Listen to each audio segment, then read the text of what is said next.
rig, Disco Stu. So we're just gonna run you through a few things that I've done over the 3 years of owning it. We'll start off with the outside first. Obviously we're already here, so we'll go straight to the tyres. So BFG KO2 265 75, no, 265 70 18s, and genuine Land Rover 18-inch rims, powder coated black. So I do intend to drop in these down to a 17-inch rim and going a 265 70 17 to get a smaller size tyre but still have the same amount of sidewall once these are worn. I just find them a bit too big. When I air down, I do have scrubbing issues and stuff like that, so a bit of a nuisance. Just your standard GME 2-way aerial, which comes as a kit with the XRS 2-way that we bought. Apart from that, on the sides you got your Tough Rock mud flaps, because I ripped mine off twice.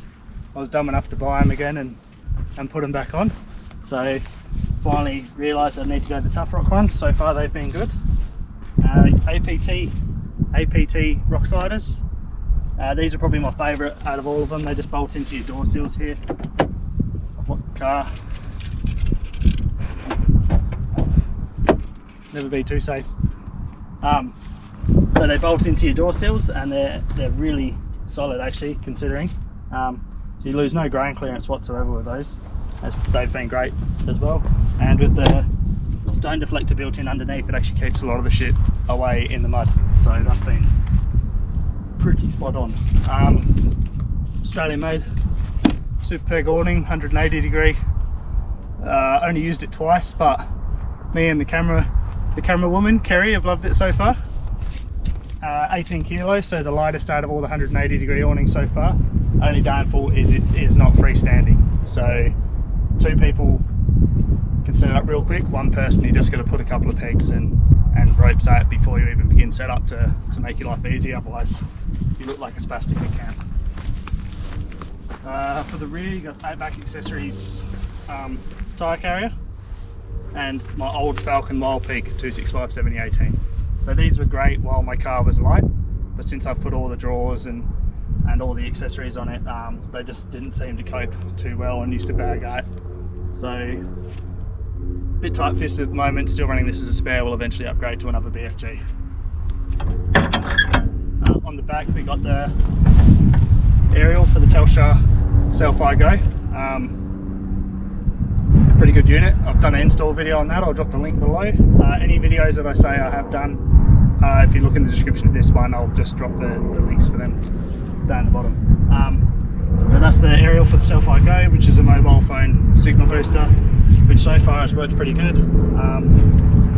And I'll have to double check the name. I might say it wrong, but I'll put it in up on the screen if I do get it wrong. But the Mick Hitch hitch receiver relocator. So you gain, or you end up with 550mm toe ball height, whereas the factory ones come out the bottom, and I used to just smash it everywhere we went. So that's been great. In fact, it's actually probably too high and it's become a little bit of a nuisance in that regard, but I'd rather that than too low. In the rear we have front runner drawers. So these have been great. I did have Titan drawers in the back, and pretty much everything that I had in my one Titan drawer I can fit in both Titan drawers. I can fit in one of these drawers just because of the width and the depth. So far I absolutely love them. Just got the King's dual battery, or just the King switch panel, and a dual battery monitor from iTech for my lithium battery in the back. So it's really good. It gives you battery percentage, how many amp hours left of your battery, your amps going in, amps going out, all that stuff. So everything you need to know, but it's basic enough to not overcomplicate things. As far as fridges go, permanently mounted in there, but can be removed quite easily with 4 screws and your runners there. It just leaves the mounting frame in the drawers. But this is the Evercool DCR W40, I think, S. So it's a pull-out fridge straw style. I don't know if she can get tall enough to see in there, but it's a 40-litre pull-out drawer fridge. We can fit lots in there. Me and Kerry like to pre-prep a lot of our meals, so we put them in Chinese tuck-away containers, and that works real good. If you look down the side here, you'll see that's the CEL-FI-GO unit tucked away in there. It was a dead space, and I wanted to be able to easily access it if I wanted to, so that's where it's ended up, which so far is working great.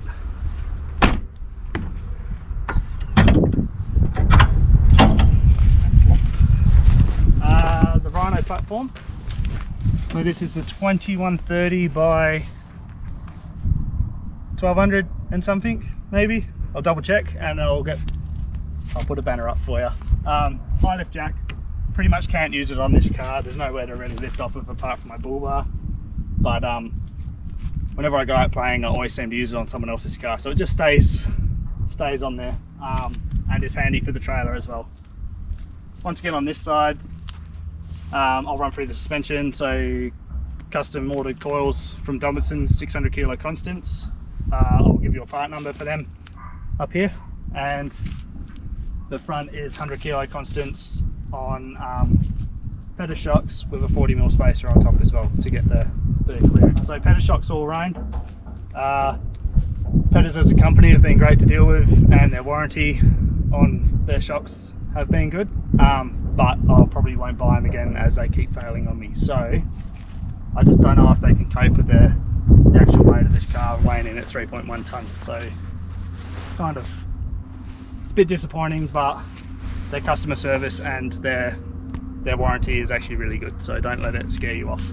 Also underneath we have the Brown Davies long range fuel tank, so it's a 110 litre auxiliary tank, and it transfers over via an electronic transfer pump. And yeah, so we've got 180 litres combined, or 185 litres combined total, which will get me, when loaded up for camping, about 1100 k's. So she does chew through the fuel, but I didn't buy it for fuel economy. Sparrow snorkel, ARB bull bar up front, so ARB deluxe winch bull bar, and your Carbon Series 12,000 pound winch, which is actually an amazing winch. So the wireless remote, all that same nonsense that most people have, comes with the controller as well. And the warranty on these is probably the highest out of all of them. I'll have to double check it again, but I'm pretty sure it's around 7 years for the warranty. So you can't go wrong with that. King's spotties, King's light bar. I know people bag out King's, but I've literally been running their lights for probably 10 years, the whole time I've been forward driving, and I have not had one spotty fail yet. So I'm not going to go spending 4 times the price on a set of high-end spotties. These will add enough light for me, and I don't have to worry about the price. And if they do fall off or break, I'll just buy another set. It's great. We'll go under the bonnet. It's not too much going on. The camera will be a stalker, following me around, and tripped over stuff I see. So underneath isn't really anything drastic changed. The grille I've just pulled off, painted black. I think it looks tougher. This is the other thing with the Carbon Series winch, is they give you a breather, so you just run your breather up somewhere where you're happy with it, and you go from there. So as far as engine bay related, you're looking at, I've got an alloy crossover, coolant crossover. I don't know. I got the alloy coolant crossover thing. Professional. The upgraded boost hose, which always splits, and as far as everything else is concerned, I'm running a secondary battery, which is just a yellow top, 60 amp hour. This is literally just wired in so that I can bridge off of it for winching. So I've got just the Red Arc Smart Isolator in there, which I can control via a button on my steering wheel. So when I'm winching, I just link the 2 batteries together and save damaging the main starting battery. As far as upgrades go in the future, I want to do intercooler and exhaust and transcooler. I want to upgrade that, but so far so good. As far as power and accessories go for camping, got him. I'm just running a 48 amp hour lithium battery from iTech, which actually sits inside just here. So there's a video on that as well. I'll drop the link. So this is just, I've pulled the 60-40 split out, so I've pulled the 60% seed out, put this storage box in, just so we can use it for storage. So at the moment we run, it's actually got 4 of these tubs in, which is going to be our closed tubs, and then we can fit as well the solar panel and some more tools and spare parts. Always good to have spare parts with you as a Land Rover owner. I've also got the 40 amp hour DC-DC dual battery controller for the lithium battery in here. That's also got a built-in MPP solar panel, solar regulator on it as well. So basically this battery here runs my fridge and the CEL-FI-GO and anything that I want to do camping related. And I do have a cigarette socket wired in the back in case this fails, so that I have got another source of power for my fridge if we have any dramas with this. But so far so good. $23 cargo barrier. I need to brace it a little bit more, but it's out of a D2. Cost well, nothing, because it got given to me when I bought the car. Didn't fit at all, so I chopped it down and just shrunk it and bolted it onto the drawers. So there's a little bit of movement. I'll just brace it a bit more, but apart from that, she's been sweet. Also, if you want any info on the dual battery install for the lithium setup in here, there's a video on that, and there's a video on the storage box mod that I've done here.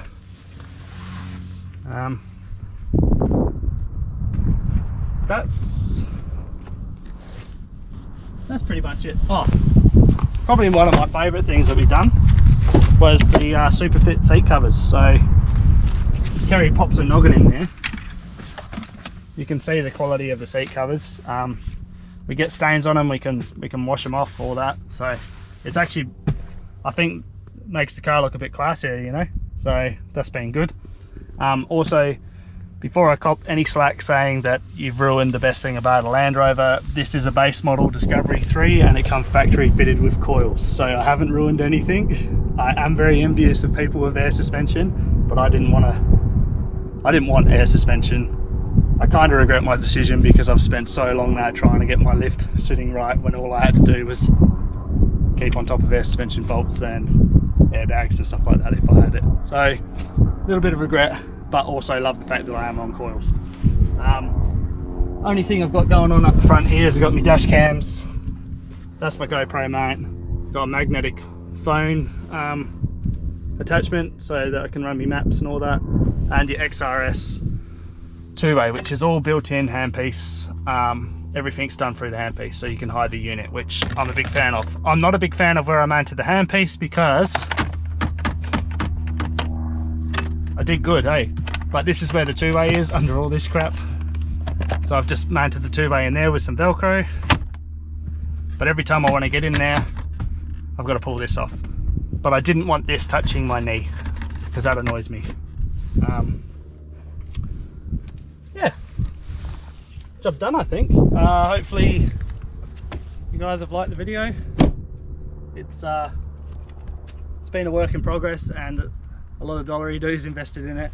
Kerry's probably had enough of that now, haven't you, Kerry? Sure have. If you guys are interested in any of the general things that I've done on the car, it's probably a good chance there's a video on it, so check out my channel. And thanks for watching.